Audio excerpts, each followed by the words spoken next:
My cheating wife panicked when I showed up instead of her affair partner, unveiling her double life. I always thought my marriage was one of those boring but solid kinds. You know, routine texts during the day, date nights twice a month, fights about laundry, then cuddles on the couch with some Netflix. We'd been married for 6 years. No fireworks lately, but no red flags either, or so I thought. Her name's Sarah. Smart, funny, a little too into Pinterest. She worked in HR at a mid-sized firm downtown. I'm in IT, quiet guy, not flashy, but reliable. Our friends always said we were the stable couple, the ones they'd come to when their own relationships were falling apart. But over the past few months, things started feeling off. You ever get that gut feeling something's wrong, but you can't quite put your finger on it? That was me. It started small.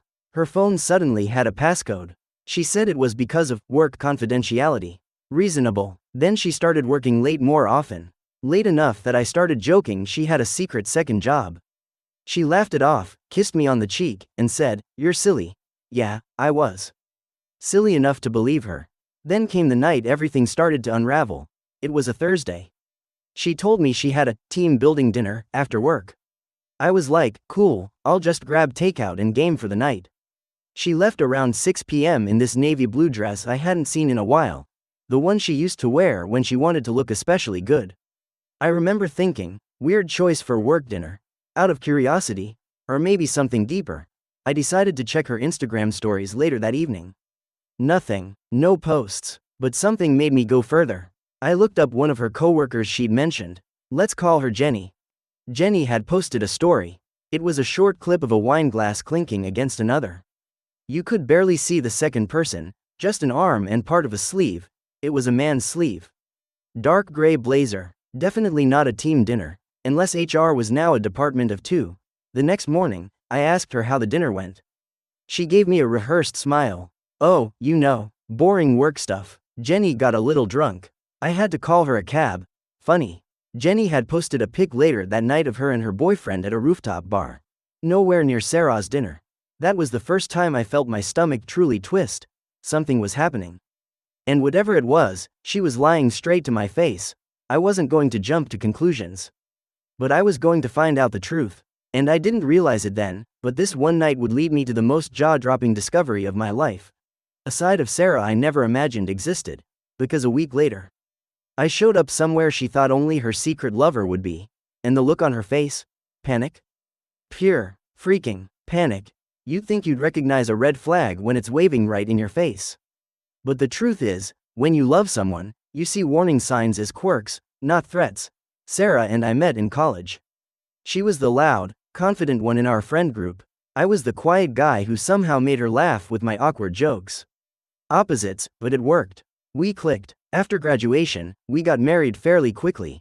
Maybe too quickly in hindsight, but we were in love. At least, I thought we were. Looking back, I realize I let a lot of little things slide. Sarah always liked attention. Whether it was posting polished selfies on Instagram or being the center of the conversation at parties, she thrived off validation. I didn't mind. I figured it was just her personality. Besides, I wasn't the jealous type. She had guy friends. A lot of them, just work buddies, she'd say. Or, I've known him since high school, don't be weird. I trusted her. I mean, that's what marriage is supposed to be, right? Trust. But over time, that trust started to feel more like blind faith. She started hiding her phone more often. Not in an obvious way, just subtle. She'd take it with her to the bathroom, flip it face down on the table. One time I walked into the room and saw her quickly swiping something away before pretending to scroll aimlessly. Who are you texting? I'd ask casually. Nobody, just group chat drama, she'd say, without looking up. Then there were the weekends. She started going out with the girls more often. But somehow, every time I'd offer to tag along or pick her up, she'd have an excuse. It's just a wine night, you'll be bored. Or, you wouldn't know anyone there, babe. I still didn't push too hard. I didn't want to be that husband, the clingy, insecure one. But damn, maybe I should have been. The emotional distance crept in slowly. At first, we just stopped having deep conversations. Then, even the casual ones felt forced. She was always tired, always distracted. Intimacy? That pretty much dried up completely. One night, I tried initiating something romantic. Candlelight dinner, music, the whole thing. She smiled and went along with it, but I could tell her heart wasn't in it. When I reached out to hold her, she flinched. Literally flinched like she didn't want to be touched by me. That's when something in me started to fracture. But the moment that truly shattered the illusion came 2 weeks before the night. She got a call while we were watching TV. Late, around 10 p.m., she grabbed her phone and stepped out onto the balcony. I muted the TV and followed her, staying just behind the sliding door. I know it wasn't right, but I had to know. Her voice was hushed but excited. Flirty. No, I miss you more. Stop, you're gonna get me in trouble. I stood there, frozen. That was not how you talked to a coworker. That wasn't me on the other end. I didn't even confront her. I just went back to the couch and waited. She came back in like nothing happened. And right there, I made a decision. I wasn't going to accuse her, not yet. I needed proof. I needed to be sure before I made any move. Because if what I suspected was true, I wasn't just going to walk away. I was going to make sure she remembered this betrayal for the rest of her life. And so began the slow burn. The start of something I never thought I was capable of, revenge. Once I made up my mind to get proof, I realized I had to play it smart. No emotional outbursts, no passive-aggressive comments. I had to be calm, collected, almost invisible. Because if Sarah was cheating, then I needed her to feel safe enough to get comfortable. And if she got comfortable, she'd slip. Step 1. I stopped asking questions. No more, where are you going? Or, who was that on the phone? I started pretending like I didn't care. I went out more myself. Played the part of the detached husband. Meanwhile, I was more alert than ever. That's when I started checking our shared finances. I'd never really paid attention before. She handled most of the bills. But when I looked, some odd things jumped out. Hotel charges. Twice a month. Small boutique places, not chains. One was only 20 minutes from our house. She said she had work travel once a month, but this didn't add up. I cross-referenced the dates. Every single one matched the girls' night excuses. My stomach turned. Next, I made a burner email and hired a private investigator. I gave him the dates of her next team dinner and the addresses of those hotel bookings. I told him I didn't need hearsay. I needed photos. While he worked, I started doing a little digging of my own. I went through her old phone she'd stopped using months ago. She hadn't reset it. Goldmine. Flirty texts. Screenshots of hotel bookings. Voice notes where she called some guy, babe, and talked about how hard it was keeping the secret. And the worst? A saved contact under a fake name, Melissa Work. That was clearly a man. One text read, next Thursday same spot? I told him it's a work dinner. I can't wait to actually feel wanted again. That stung. But it also lit a fire. The pie emailed me 5 days later with a full report. Photos of her at the hotel, kissing some dude I'd never seen, meeting him for lunch, holding hands in broad daylight like she didn't have a care in the world. She wasn't even being discreet. And the guy? His name was Brandon. He worked in sales at some car dealership. I did some digging, married once, now divorced, known to be a player. His Instagram was full of gym selfies and shirtless beach pics. The classic midlife crisis aesthetic. I laughed out loud the first time I saw his profile. That was the man she risked our marriage for? But I wasn't mad. Not anymore. I was planning. One of their texts mentioned a special night planned for the upcoming Thursday. That she had a surprise for him. That's when the idea hit me. What if I gave him a surprise of my own? So I sent Brandon a message from Sarah's phone while she was in the shower. Something simple. Let's meet at the hotel early this time, 7 instead of 8. I've got something special for you, he replied within seconds. Can't wait, babe throwing kisses, perfect. I called the hotel and booked a room. Under my name, same room number she'd used before. I even asked the front desk to make sure the room was unlocked at 6:55 for my guest. The night came. Sarah dressed up in that same navy dress. The one she wore on the last work dinner. She kissed me goodbye and said, "Don't wait up." I didn't. I was already at the hotel before she even left the house. I parked out of sight, waited in the room, heart pounding. 7:03 p.m. The door clicked open. Brandon strolled in like he owned the place. No flowers, just confidence. He turned the corner and froze. I stood there. Calm, silent, wearing the t-shirt I wore on our wedding night, just to drive the point home. His face dropped like a brick. I didn't yell. Didn't attack, just stared him down. You must be Brandon, I said, voice steady. Wait, where's? She's on her way, I cut him off. But I figured I'd come early. Get to know the man who's been screwing my wife. He stammered, backed up toward the door, muttered something about misunderstanding, and, I didn't know. Relax, I said, walking toward him.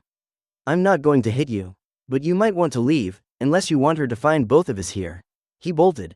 I turned off the lights. Left the door cracked open. Then I waited, and when Sarah walked in, humming and smiling, thinking she was about to meet her secret lover, she saw me. And the look on her face? That was the moment everything changed. The moment she saw me standing there, in that dimly lit hotel room, her whole body went stiff. Her mouth opened slightly, like she wanted to scream, cry, or maybe just rewind time. What are you doing here? She finally managed. I didn't move. Didn't blink, just let the silence hang heavy in the air. You look surprised, I said calmly, but not nearly as surprised as I was when I found out this wasn't just a work dinner. Her eyes darted around the room. Like maybe there was a trapdoor she could escape through. Her voice cracked. This isn't what you think. Cut the crap, Sarah. I stepped forward slowly. She backed away like I was a stranger. I know everything. The hotel bookings, the texts, the late night calls to Brandon, the flirty messages, the saved contact under Melissa work. I know it all. She turned pale. Tears welled up, but I didn't care anymore. Was I really that boring to you? I asked. So plain, so predictable, that you had to sneak around like a teenager playing house with some divorced gym bro? No. It wasn't like that. I was lonely. You were always working late. Funny, I snapped. I was working late, paying bills, making sure we had a future. While you were out playing pretend with a loser who probably calls his biceps the twins. She flinched, tears running down now. I messed up so bad. But please, can we just go home and talk? Please, we'll talk. I cut her off. We'll talk in front of your parents. Mine too, and your boss, and because I've already printed everything. And just so you know, Brandon left here shaking like a kid who peed his pants. So if he thought this was discreet, I made sure it's not anymore. She collapsed into the edge of the bed, sobbing. Her mascara smeared, her voice trembling. Please don't do this. Please. I'll end it. I'll fix it. I crouched down and looked her dead in the eye. You didn't just break vows, Sarah. You broke me. You made me question everything. And now, you're about to find out what it feels like to lose everything too. Then I stood up, walked past her, and left her sitting in the room she had once considered her little romantic hideout. But I wasn't done. The next morning, while she was still trying to clean up her mess, I mailed copies of the Pi report and screenshots of her messages to her company's hour. They took her in for a meeting. By 3 p.m., she was on unpaid leave for violating workplace conduct policies. Turns out Brandon had a history with their firm. She wasn't just cheating, she was breaking company rules by seeing someone connected to old clients. Oops. Her phone blew up. She called me over and over again. Texts like, "We need to talk, please don't ruin me like this, I was stupid. But I still love you." I didn't reply. Instead, I sent her one final message. Love isn't what you did. And you're about to feel what betrayal really looks like. That night, I posted everything, minus names, on a private subreddit I frequented. It blew up. People reached out to me saying they'd been through the same. The support was overwhelming. A week later, I served her with divorce papers. And let me tell you, when she saw that envelope, she cried harder than she did in that hotel room. But by then, I had nothing left to give her. No anger, no sadness, just complete detachment. She tried to fight it, begged me to reconsider, said it was a mistake, and that we could rebuild. But how do you rebuild a house that's already burned to the ground? Simple answer: you don't. After the divorce papers were served, things moved fast. I moved out 2 days later. Took only what was mine. Left the couch, the dining table, the blender she loved. I didn't care about the stuff, I wanted peace. She begged to talk, to fix things, but I blocked her number. Told my lawyer to handle everything. From that point on, Sarah was just a name in an inbox. But karma was just getting warmed up. She lost her job 2 weeks later. Apparently, her little affair violated more than company policy. It messed with client contracts too. HR tried to sweep it under the rug, but one of the higher-ups had seen my Reddit post. I never mentioned names, but the details were very recognizable. They couldn't risk the company name being dragged into a scandal. She was let go quietly, with no severance. And Brandon? Oh, that hero vanished. Ghosted her the second the fallout began. No Instagram stories. No, babe, we'll get through this. Nothing. Poof. Like he was never there. She tried messaging mutual friends to get to me. Apologies, long-winded justifications. Some even tried to defend her. But most quietly faded away. People talk, and when they realized she didn't just cheat, she gaslit, lied, and blew up a stable marriage for a mid-tier womanizer, they distanced themselves real quick. I, on the other hand, started to rebuild. I focused on work. Took on a new role. Started hitting the gym, not because of some revenge glow-up, but because I needed the clarity. The discipline. The silence between reps did more for my healing than any conversation ever could. I reconnected with old friends. Traveled solo for the first time in years. Started hiking, reading more, sleeping better. I didn't even realize how heavy the weight was until it was gone. 3 months after the divorce finalized, I got a handwritten letter in the mail. From Sarah. It was long. Rambling. Apologetic. She talked about how she was in therapy, how she realized she sabotaged something good, how she missed us. Said she finally understood what she lost. She included a photo of us from our wedding day. I looked at it for maybe 10 seconds, then tossed the letter in the trash. Because that version of me, the man who stood beside her, smiling like he'd found forever, he didn't exist anymore. He died in a hotel room the night his wife expected someone else. Now? I'm someone entirely different. Not broken. Not bitter. Just free. And here's the beautiful part. I don't hate her. I don't wish her harm. But I do hope, genuinely, that every time she checks into a hotel, every time she pours a glass of wine, every time she hears a ringtone in the middle of the night, she remembers the moment I showed up instead of her secret lover, and how her double life came crashing down around her, all because I stopped trusting her lies and started trusting myself.